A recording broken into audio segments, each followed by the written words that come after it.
वो आगे सब बट रहा है, बोले ये कभी निपटता रहेगा। वो वीर से कभी के साथ तो दिक्कत आती है ना, उस बेचारे के साथ कोई कुछ खाद्य पदार्थ बैठ रहा होता है, बटन नहीं दे, मैं टोकता नहीं, खूब खाओ मौज लो भाई, मंच पे ही भिजवा दो। जिसे सुनना वो सुनना, जिसे नहीं सुनना आप कुछ भी करे जाओ, फिर नहीं सुन सकता हूं। तो ये तो वो मामला है भाई। दरअसल जो सुनने वाले हैं वो तो सुनेंगे हर स्थिति में। एक कविता का आदेश हुआ है, वो कविता सुनाता हूँ। बहुत बढ़िया कविता है, बहुत श्रेष्ठ। कविता तो मेरी सारी बढ़िया है, लेकिन करूँ क्या हैं? अरे वो सुन चुके आप नया, मैं तो सारा नया मसाला सुना रहा हूँ हैं? सारी नई थी, ये तो नहीं थी ना सब, इसमें तो कुछ पुराना था नहीं। अब कहीं और जाके सुन लिया हो तो मैं क्या करूँ? हाँ वो तो इसलिए तो मैं नहीं सुना रहा हूँ। हाँ कविता नहीं सुनाऊँ ना, ये हो ढूंढते रह जाओगे, सुन चुके हो तो नहीं सुन लो हैं? अब ये तो गलत बात है, कहीं और जाके सुन ली तो इसकी मेरी कोई गारंटी थोड़ी है। कहीं चले जाओ, अब मैं क्या करूँ? बोले वो तो रायपुर में जाके सुन आया था, इसमें मेरा कसूर थोड़ी है भाई। और कविता दरअसल कभी पुरानी नहीं होती। हम हजारों साल से ओम जय जगदीश हरे सुना रहे हैं भगवान जी को। एक दिन पलट के भगवान जी कहते, बोले नहीं सुना, पसीने आ जाएंगे।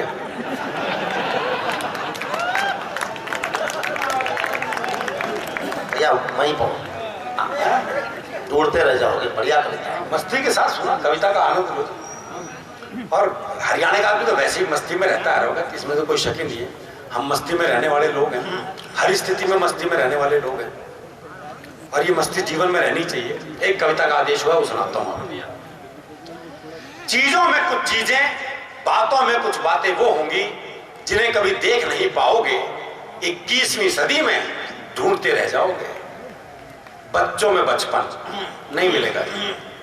ये टीवी कंप्यूटर युग के बच्चे हैं साहब।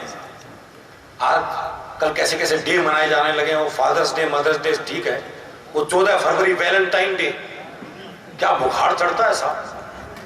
वो क्लास में टीचर ने सवाल कर दिया, बोले 14 नवंबर को चिल्ड्रंस डे क्यों मनाया जाता है? तो एक बच्चा खड़ा होकर बोला, क्योंकि वैलेंटाइन डे के 9 महीने बाद आता है।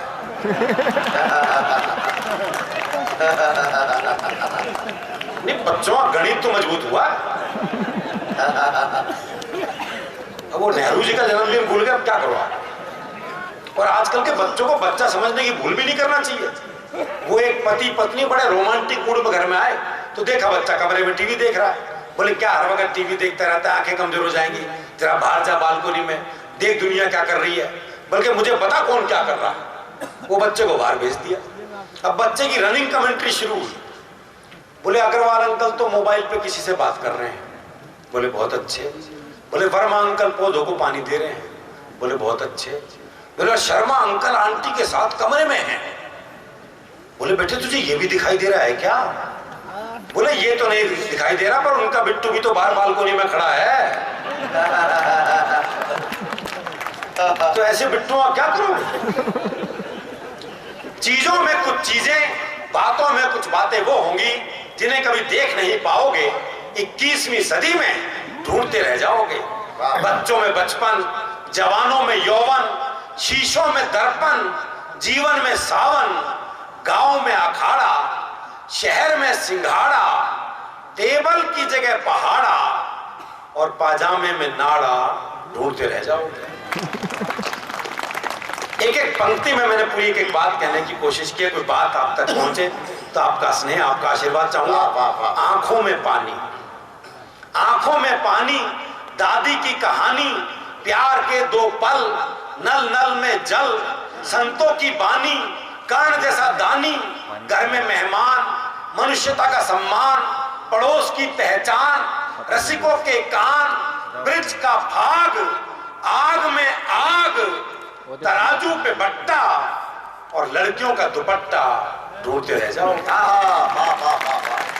बहुत बढ़िया भाई, वाह। और लड़कियों का दुपट्टा ढूंढते रह जाओगे। इस मंच पर आपका मंच का विशेष आशीर्वाद चाहूंगा। भरत सा भाई, भरत सा भाई, लक्ष्मण सा अनुयायी, चूड़ी भरी कलाई, शादी में शहनाई, बुराई में बुराई, सच में सच्चाई, मंच पे कविताई, गरीब को खोली, आंगन में रंगोली, परोपकारी बंदे और अर्थी को कंधे ढूंढते रह जाओ।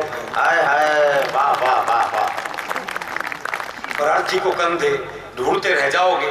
अध्यापक जो सचमुच पढ़ाए, अफसर जो रिश्वत ना खाए, बुद्धिजीवी जो राह दिखाए, कानून जो न्याय दिलाए, ऐसा बाप जो समझाए और ऐसा बेटा जो समझ जाए, ढूंढते रह जाओगे। वाह वाह वाह। और ऐसा बेटा जो समझ जाए, ढूंढते रह जाओगे। कट्टरता का उपाय, सबकी एक राय, दंगल के पंजे में देश आजाद, मरने का मजा, जीने का स्वाद। नेताजी को चुनाव जीतने के बाद दुर्घटनाओं से रहित साल, गूदड़ी में होने वाले लाल, सांस लेने को ताजा हवा, सरकारी अस्पताल में दवा, संस्कृति का सम्मान और नक्शे में पाकिस्तान ढूंढते रह जाओ। भाई वाह वाह वाह वाह वाह। और नक्शे में पाकिस्तान ढूंढते रह जाओगे। आपस में प्यार, भरा पूरा परिवार, नेता ईमानदार। आप देख रहे हो वहां तिहाड़ जेल में कितने बढ़ गए, बहुत मुश्किल काम है। वो एक सांप नेताजी को काट रहा था, एक ने कहा देखो सांप नेताजी को काट रहा है, बोले काट नहीं रहा है, जहर भरवा रहा है।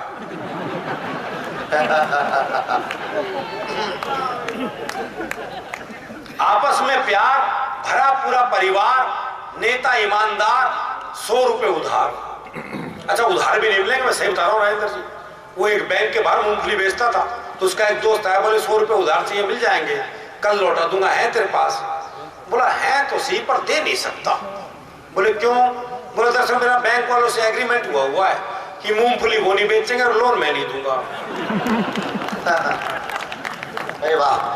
आपस में प्यार, भरा पूरा परिवार, नेता ईमानदार, 100 रुपए उधार, कल में आज, संगीत में रियाज, बातचीत का रिवाज, दोस्ती में लिहाज, सड़क किनारे प्याऊ और अंकल की जगह चाचा ताऊ। भाई वाह वाह वाह। और इसका आखिरी बंद आपको समर्पित करता हूं। बहुत बढ़िया। नेहरू जैसी इज्जत, सुभाष जैसी हिम्मत, पटेल के इरादे, शास्त्री सीधे साधे, पन्ना धाय का त्याग, राणा प्रताप की आग, अशोक का बैराग, तानसेन का राग, चाणक्य का नीति ज्ञान, विवेकानंद का स्वाभिमान, इंदिरा गांधी जैसी बोल्ड, महात्मा गांधी जैसा गोल्ड और मायावती जैसी फ्री होल्ड। ढूंढते रह जाओगे, ढूंढते रह। तालियां एक बार सब मिलकर बजा दें अरुण जैमिनी जी के लिए। कल भी धीरे धीरे आपको लगेगा कि विनीत चौहान को सुनकर विनीत जी का स्वर एक अलग स्वर है। महाराजा जी राजस्थान से जो कवि आता है उसमें कहीं ना कहीं आग होती है। देशभक्ति किस चीज का नाम है, एक छोटी सी कहानी सुनाता हूं। वो कहानी अगर आप समझ लेंगे तो विनीत चौहान को समझने में आपको आसानी रहेगी। ये सरगुजा क्षेत्र चारों तरफ जंगल है। एक बार जंगल में आग लग जाती है और एक कवि वहां से गुजर रहा होता है। वो देखता है कि आग लगी है, पेड़ पर पंछी बैठे हैं और वो उड़ नहीं रहे। कवि को आश्चर्य होता है, जैसे मुझे हो रहा है कि ये अच्छी बातों पे लोग उठ क्यों रहे हैं। जाना चाहिए, अच्छी बात पे नहीं बैठना चाहिए। आश्चर्य कवि को होता है। कवि प्रश्न करता है पंछियों से कि आग लगी इस पेड़ पर, जलने लागे पात, तुम क्यों बैठे डाल पर जब पंख तुम्हारे पास। और जो पंछियों का जवाब होता है उसी का नाम देशभक्ति है। दोबारा पढ़ता हूं कि कवि कहता है कि आग लगी इस पेड़ पर, जलने लागे पात, तुम क्यों बैठे डाल पर जब पंख तुम्हारे पास। पंछियों ने जवाब दिया। आपकी तालियां विनीत चौहान को अगवानी में हो। पंछियों ने जवाब दिया कि फल खाए इस पेड़ के, गंदे कीने पात, धर्म हमारा है यही जिए मरेंगे साथ। तो देश के साथ जीने मरने का संकल्प लेने का जो काम कवि करता है। मैं देश में बहुत सारे देशों में जाता रहता हूं महाराजा साहब। लोग भारत को जब गरीबों का, भिखारियों का, मदारियों का, जुआरियों का, भोगियों का देश समझते हैं और मजाक उड़ाते हैं हिंदुस्तान का, तो मैंने भारत के स्वाभिमान को लेकर एक बहुत लंबी कविता लिखी। मैं उसका एक बंद विनीत जी को समर्पित करता हूं, क्योंकि सब कुछ मैं भी नहीं सुना सकता। हमारे चंद्रकांत जी हैं, राजेंद्र जी हैं। एक बंद आपकी अदालत में रखता हूं, जो मैंने लगभग 400-500 लाइन की कविता है, हिंदुस्तान पूरी कविता में बोलता है। मैं दुनिया के लोगों को जवाब देता हूं कि हिंदुस्तान है क्या। आज की चादर है, अमृतसर का गुरुद्वारा है, हम हिंद महासागर का जल, हम हिमगिर की ऊंचाई है, हम भीमसेन जोशी का स्वर, बिस्मिल्लाह की शहनाई। हिंदुस्तान बोलता है, आपकी तालियां भी उसी अनुपात में हो जिस गर्व से, जिस गौरव के साथ मैं दुनिया को जवाब देता हूं। मैं दोबारा पढ़ता हूं, इधर के लोग बहुत देर से खामोश हैं, थोड़ा कविता से जुड़े। कि हम ताजमहल की मीनारें, पावन गंगा की धारा हैं, ख्वाजा नवाज की चादर है, अमृतसर का गुरुद्वारा है, हम हिंद महासागर का जल, हम हिमगिर की ऊंचाई है, हम भीमसेन जोशी का स्वर, बिस्मिल्लाह की शहनाई। हम सूर्य देव का ज्योति कलश, शिव शंकर वाला डमरू है, जिन पर गिरधर नागर नाचे, हम वो मीरा के गुरु।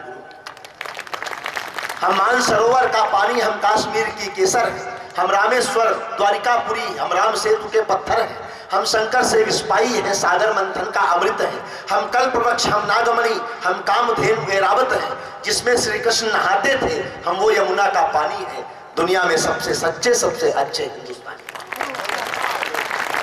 तो दुनिया में सबसे अच्छे हिंदुस्तानी होते हैं। ये विनीत चौहान जो स्वर ओज का है, उनका तेवर आप तक पहुंचे, क्योंकि 3 रंगों का यहाँ सम्मान सबके दिल में है।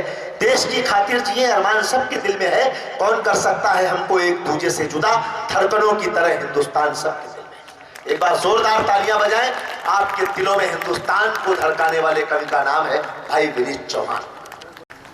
शायद मेरे जीवन का यह पहला अनुभव है कि मैं किसी राजमहल के आंगन में तोपों के समक्ष और किसी राजा की 117वीं वंशावली के सामने खड़ा होकर अपना काव्य पाठ कर रहा था।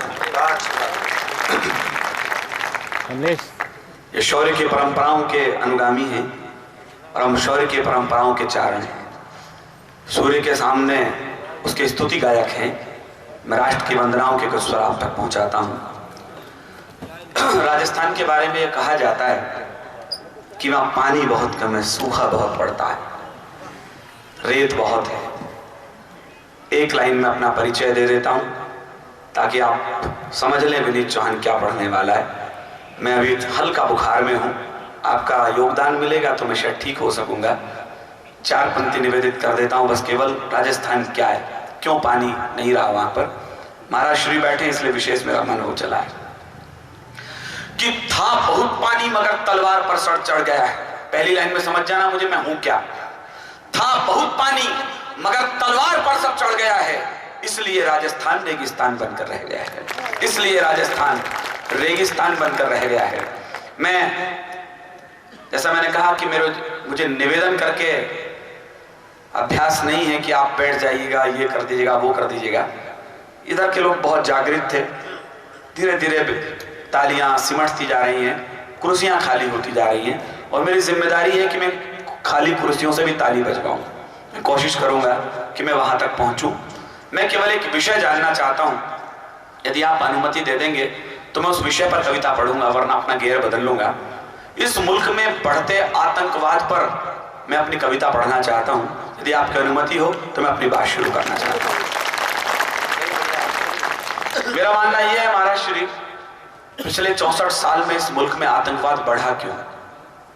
पड़ोसी मुल्क के छोटे छोटे लोग आए और हमारा विस्फोट करके चले गए। इसका कारण क्या है? मैं कई बार खोजता रहा इस सब बात को, तो मुझे लगा कि 12 साल पहले, मेरी बात को बड़ा ध्यान से सुनेगा, मैं अपना शुरू करने की कोशिश कर रहा हूं। 12 साल पहले अमेरिका की पेंटागन टावर के ऊपर हमला हुआ था। आप सब जानते हैं अमेरिका ने 12 साल में दूसरा मौका नहीं दिया विश्व के आतंकवाद को कि एक बंदूक की नोक तो अमेरिका की तरफ करके सो जाए। 12,000 किलोमीटर चला अमेरिका, पाकिस्तान की फोर्स की नाक के नीचे से लादेन को खींच के बाहर निकाला और डेड शूट कर दिया उसने उसको वहां पर। एक हम हैं, 11 साल में हमने 31वां हमला झेला, वो भी दिल्ली की हाईकोर्ट की नाक के नीचे। और हम कहते हैं कि इस मुल्क में आतंकवाद क्यों बढ़ रहा है? हमारे बड़े नेता कहते हैं अब तो इस मुल्क को आतंकवाद की आदत पड़ गई है। सरगुजा के लोगों, आपकी तालियां मेरा समर्थन करें। क्या कहा कुछ लोग हिंसक हो गए हैं? मुझे एक बार स्टार्ट कर दे, मैं शुरू हो जाऊंगा। क्या कहा कुछ लोग हिंसक हो गए हैं, मजहबी कुछ भेड़िए विध्वंसक हो गए हैं। मेरी बात पूरी होने दें, अच्छी लगे तो तालियां बजाए, बुरी लगे तो हुटिंग करेगा। ये पहली आजादी मैं आपको दे रहा हूं। क्या कहा कुछ लोग हिंसक हो गए हैं, मजहबी कुछ भेड़िए विध्वंसक हो गए हैं। हुक्मरानों, बात से शायद तुम्हें कड़वी लगे, वो नहीं हिंसक हुए हैं, हम नपुंसक हो गए हैं। वो नहीं हिंसक हुए हैं, हम नपुंसक हो गए। पाकिस्तान जैसा छोटा सा देश हमारे आतंकवाद फैला दे और हम गिड़गिड़ाते हुए कह रहे हैं हमारे आतंकवादी ना भेजे। माणिकदास सिर्फ इतना लिखते हैं, कायरता जिस चेहरे का श्रृंगार करती है, मक्खी तक उस पर बैठने से इनकार करती है। हम उस मुल्क में खड़े होकर मैं कुछ आग लगाने की कोशिश कर रहा हूं। मैं ये बात मानने के लिए राजेंद्र जी तैयार नहीं हूं कि 10 लड़के चले पाकिस्तान से आरडीएक्स और वेपन लेकर के, पूरे गुजरात का समुद्र क्रॉस कर दें, पूरे बंबई का समुद्र क्रॉस कर दें और जाकर के ताज होटल में हमले कर दें, बिना इसके कि हमारे यहां का कोई गद्दार उनके साथ शामिल ना हुआ हो। ये बात मेरे समझ से बाहर है। कौन है ये लोग? जरा इशारा करता हूं कि प्रवाहित शांति नद में द्वेष का विष खोल देते हैं, मिले कंचन तुला ईमान तक को तोल देते हैं और विदेशी ताकतें जब द्वार पर दस्तक लगाती हैं, यही के लोग उठकर सांकलों को खोल देते हैं। यही के लोग उठकर सांकलों को खोल देते हैं। तब मैं लोग कहते हैं वीर से कभी पाकिस्तान पर कविताएं पढ़ते हैं। माफ करें साहब, मैं आज पाकिस्तान से कोई बात नहीं करना चाहता। मैं अपने रहनुमाओं से पूछना चाहता हूं, आखिर आपके रहते हुए आतंकवादी यहां तक पहुंचे कैसे? मेरी पहली स्पिन बॉलिंग समझना। सुकरात लिखते हैं, जब भी आप एक तर्जनी सामने वाले की तरफ करते हैं तो 3 उंगलियां आपके गिरेबान की तरफ झांकती हैं। मैं आज कोई बात पाकिस्तान से नहीं कहना चाहता, मैं अपने लोगों से पूछना चाहता हूं। मेरी स्पिन बॉलिंग शुरू होती है। स्वागत है कि आतंकी कैसे घुस आए लाहौरी दरबारों से। मेरा पहला सवाल समझ में आ जाए, शायद मेरी स्पिन बॉलिंग आपको समझ में आ जाएगी। मैं थोड़ा सा अलग हूं और कवियों से, इस व्यवहार को स्वीकार कर लीजिएगा कि आतंकी कैसे घुस आए लाहौरी दरबारों से। आतंकी कैसे घुस आए लाहौरी दरबारों से। लगता है कुछ चूक हुई है अपने पहरेदारों से। लगता है कुछ चूक। देखिए, मैंने अपनी बात कह दी थी, आप चूक गए। मैं अगली बात फिर कोशिश कर रहा हूं। मैं खराब स्वास्थ्य में कोशिश कर रहा हूं, आप अच्छे स्वास्थ्य में कोशिश करिएगा कि आतंकी कैसे घुस आए लाहौरी दरबारों से। लगता है कुछ चूक हुई है अपने पहरेदारों से, वरना खून नहीं बहता। मेरा साथ दीजिएगा जो मैं कहना चाहता हूं, वरना खून नहीं बहता यूं भारत मां के लालों का। कर पहले उत्तर दे देते इन सारे भूचालों का, कर पहले उत्तर दे देते इन सारे भूचालों का। हम मौन रहे, खामोश रहे, कांटों की पौध लगा बैठे, इस भाईचारे के भ्रम में आधा कश्मीर जला बैठे। इस भाईचारे के भ्रम में आधा कश्मीर जला बैठे। कर हम ही इनकी लाशों को कांधों पर सदा नहीं ढोते। इशारा समझना जो मैं कहना चाहता हूं। कर हम ही इनकी लाशों को कांधों पर सदा नहीं ढोते। ये लश्कर फश्कर हुजी सब दुनिया में कहीं नहीं होते। ये लश्कर फश्कर हुजी सब दुनिया में कहीं नहीं होते।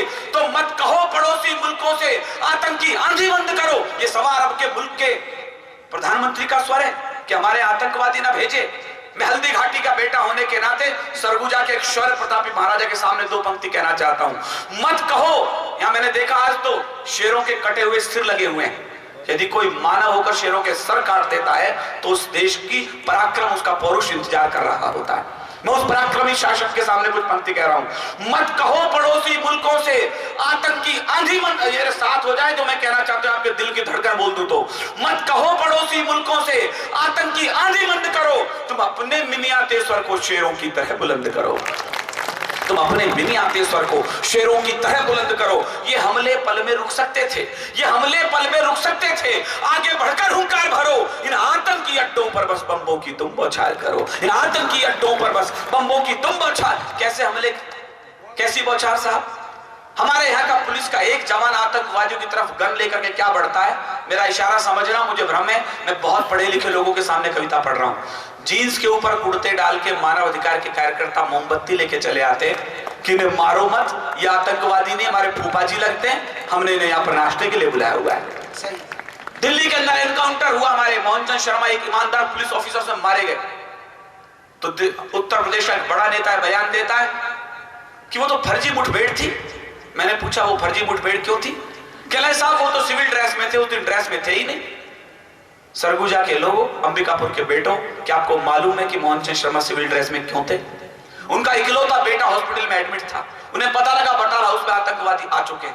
अगले ने पिस्टल लगाई और लड़ते लड़ते मुट्ठी भर ढेर में बदल गया। अमर सिंह जी, ये पुलिस को मालूम होता है कहां वर्दी पहननी है, कहां वर्दी छिपानी है। ये दलाली से खरीदी खद्दर नहीं है जिसे पहनकर आप गलियों में भाषण देने के लिए निकल पड़ते हो।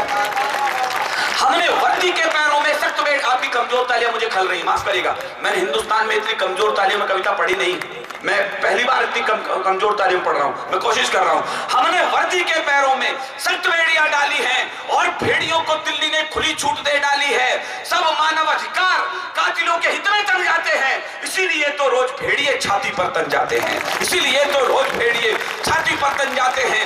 जिस दिन गोली का उत्तर हम गोली से दे पाएंगे, उस दिन आतंकी क्या इनके बाप ठीक हो जाएंगे, उस दिन आतंकी क्या इनके बाप ठीक हो जाएंगे। हमने आतंकी पाले, जेलों में परसी बिरयानी, इस विडंबना को भी सुनना, ध्यानपूर्वक सुनना। हमने एक कसाब के ऊपर 65 करोड़ रुपए खर्च कर दिए। हमारे राजनीति के 3 बड़े पुरखे लोग यहाँ बैठे हैं, मैं कोई झूठ बयान बोलूं तो मुझे टोकना कल तक कि विनीत तुम गलत बयान दे करके गए थे। एक आतंकवादी के लिए इस मुल्क के पास 65 करोड़ रुपए आ गए और मुल्क का प्रधान कहता है, हमारा सेनापति कहता है, हमारी सेना का मुख्य अधिकारी कहता है कि हमारे पास गोला बारूद के लिए, चाइना से युद्ध के लिए पैसा नहीं है। आपकी आक्रोश भरी तालियां हथेलियों तक आ जाए। काश वो 65 करोड़ रुपए हमने सेना पर खर्च किए होते तो आतंकवाद तो 2 दिन में खत्म हुआ होता। हमने आतंकी पाले, जेलों में परसी बिरयानी, हर सैनिक की विधवा रोई आंखों में आया पानी। 20 खून करके भी वो सब क्षमा दान पा जाते हैं और शहीदों की कुर्बानी पर मातम छा जाते हैं। उठो नया कानून मांग लो संसद की दीवारों से। मैं कसम देता हूं केवल वो ताली बजाएं जो मेरे इस कानून से सहमत हो, न सहमत हो आप खामोश रहिएगा। विनीत चौहान अकेला भी गाने वाले बचा हिंदुस्तान में इस कानून को, तो मैं अकेला गाऊंगा, लेकिन साथ दें तो एक एक श्रोता की हाथ खड़े करके तालियां में गूंजते देखना चाहता हूं। आखिर मुल्क चाहता क्या है कि उठो नया कानून मांग लो संसद की दीवारों से। हत्यारों को क्षमादान अब नहीं मिले तलवारों से, इनको सीधा फांसी टाके वीर शहीदों की माएं या सीने पर गोली मारे बस सैनिक की विधवाएं। उठो नया कानून मांग लो संसद की दीवारों से। हत्यारों को क्षमादान अब नहीं मिले तलवारों से, इनको सीधा फांसी टाके वीर शहीदों की माएं या सीने पर गोली मारे बस सैनिक की विधवाएं। जिस दिन ये कानून बनेगा उस दिन आग बुझेगी ये, वरना सीने में ज्वालाएं दुगनी और जलेगी ये, वरना सीने में ज्वालाएं दुगनी और जलेगी। आप कहें तो मैं एक नई कविता आतंकवाद पर पढ़ देता हूं जो इन दिनों मैंने लिखी है, वो मैं कह देता हूं। शुक्रिया, धन्यवाद धन्यवाद धन्यवाद। चलिए जितनी तालियां हैं उतनी पर्याप्त हैं, क्योंकि महाराज श्री बता रहे थे शेरों का झुंड बहुत बड़ा नहीं होता, हिरणों के झुंड बड़े होते हैं। शेरों के लोग तो इतने भी बैठे हों तो बहुत है क्रांति करने के लिए। मैं तमाम सिंह पुत्रों को प्रणाम करते हुए कविता कहना चाहता हूं।